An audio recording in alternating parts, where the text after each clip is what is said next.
Katso tähtiä, älä jalkojasi.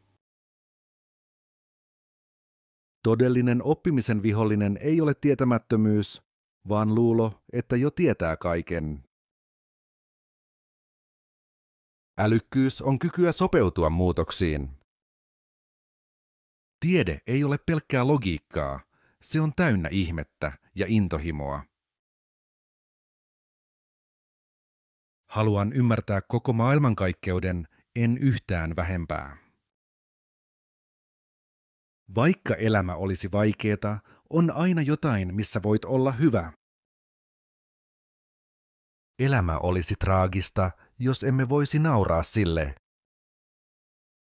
Niin kauan kuin on elämää, on toivoa. Jos olet aina negatiivinen, ihmiset lopettavat kuuntelemisen.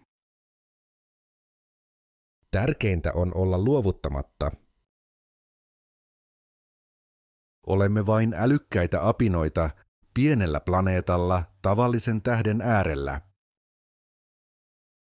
Hiljaisilla ihmisillä on usein äänekkäimmät ajatukset. Työ antaa elämälle tarkoituksen, ilman sitä elämä tuntuu tyhjältä. Jopa ne, jotka uskovat kohtaloon, katsovat ennen tien ylittämistä. Tulevaisuus ei ole koskaan täysin varma.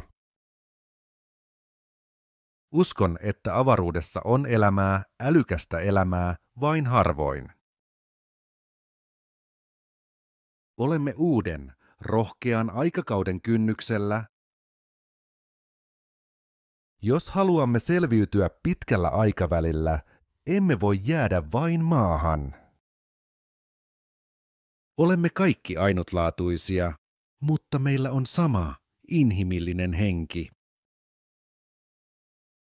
Tulevaisuutemme riippuu siitä, pysyykö viisautemme teknologiamme mukana.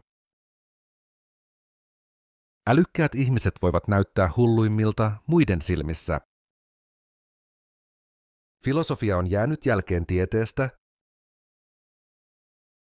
Olen yhä kuin utelias lapsi, aina kysymässä miten ja miksi. Mikään maailmankaikkeudessa ei ole täydellistä. Viisas ihminen ei koskaan jaa 3 asiaa hinnalla millä hyvänsä: seuraavaa siirtoaan, tulojaan ja syvimpiä pelkojaan. Katso ylös, ihmettele ja yritä ymmärtää, mitä näet.